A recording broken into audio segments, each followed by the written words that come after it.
की कथा में आप हम सभी ने सुना कि भगवान शंकर का पावन विवाह माता पार्वती जी के साथ में संपन्न होता है। और विवाह हुआ तो माता मैना ने बड़ी सुंदर शिक्षाएं भी प्रदान की। जब हम और आप भी बेटी की विदाई करते हैं, बेटी को विदा करते हैं, तो शिक्षा देते हैं कि नहीं देते हैं? माताएं बहुत अच्छी अच्छी सीख देती हैं, शिक्षाएं देती हैं। तो माता मैना ने भी शिक्षा दी। क्या शिक्षा दी?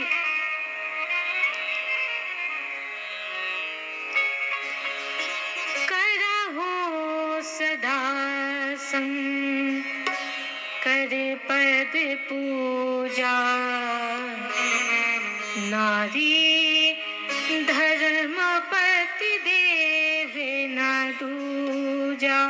करहु सदा कर पद पूजा, नारी धर्म पति देव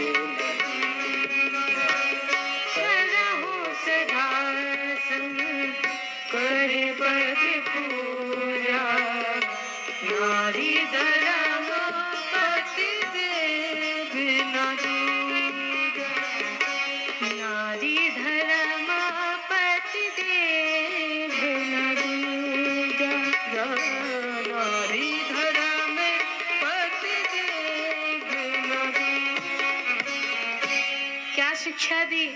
करहु सदा शंकर पद पूजा, नारी धर्म पति देव न दूजा। ये तो माँ मैना ने शिक्षा दी कि अपने पति के चरणों की सेवा करना, क्योंकि एक नारी के लिए पति से बड़ा कोई देवता नहीं है। नारी धर्म पति देव न दूजा। तो अपने पति के चरणों की सेवा करना, अपने पति की बात मानना। अधिकांश जब माताएं शिक्षा देती हैं तो यही कहती हैं कि अपने परिवार वालों का ध्यान रखना, सबकी बात मानना, सबकी सेवा करना। लेकिन आज की माताएं ऐसी शिक्षा नहीं देती। आज की माताएं तो उल्टी शिक्षा देती हैं। क्या कहती हैं? आज की माताएं, कलयुगी माताएं कहती हैं, बेटा यदि ससुराल में एक बात सुनने को मिले तो तुम बदले में 100 सुनाना।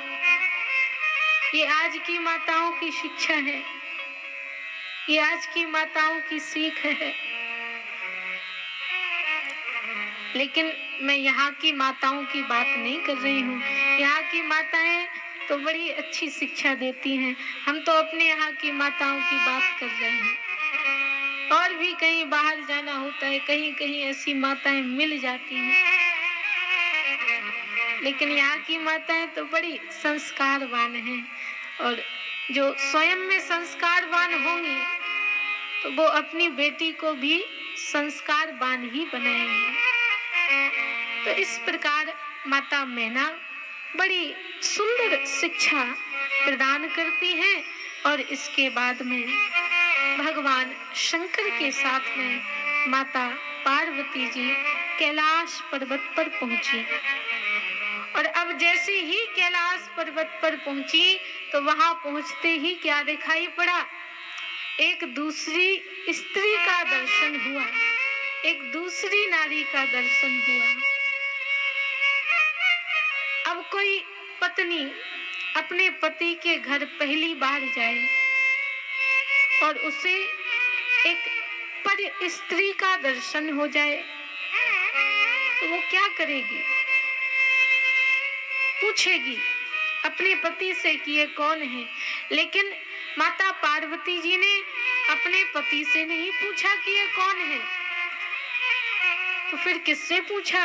तो कहा कि माता पार्वती जी ने तो उस नारी से पूछा कि हे देवी आप कौन हैं?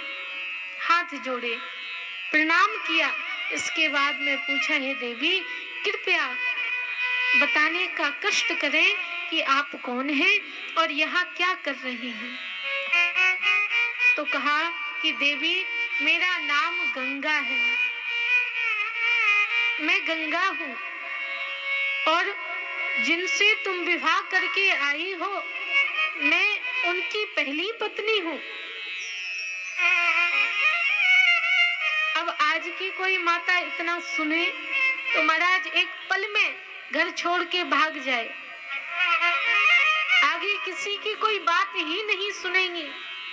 लेकिन माता पार्वती जी बहुत समझदार हैं, तो कहा कि यदि आप पत्नी हैं तो पत्नी का स्थान तो पति के चरणों में होता है, लेकिन आप तो सिर पर जाकर बैठी हैं। पत्नी को तो पति के चरणों में रहना चाहिए, नीचे रहना चाहिए, लेकिन आप तो ऊपर जाकर बैठ गए। तो हम कैसे मान लें कि आप शंकर भगवान की पत्नी हैं?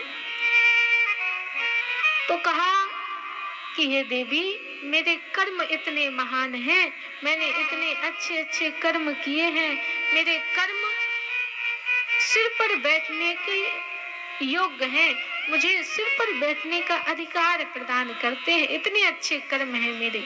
तो क्या कर्म है तुम्हारे? तो कहा कि मुझ में जो स्नान करता है उसके पाप धुल जाया करते हैं। और वास्तव में रामचरितमानस में गोस्वामी जी कहते हैं, दरस परस और मज्जन पाना हर ही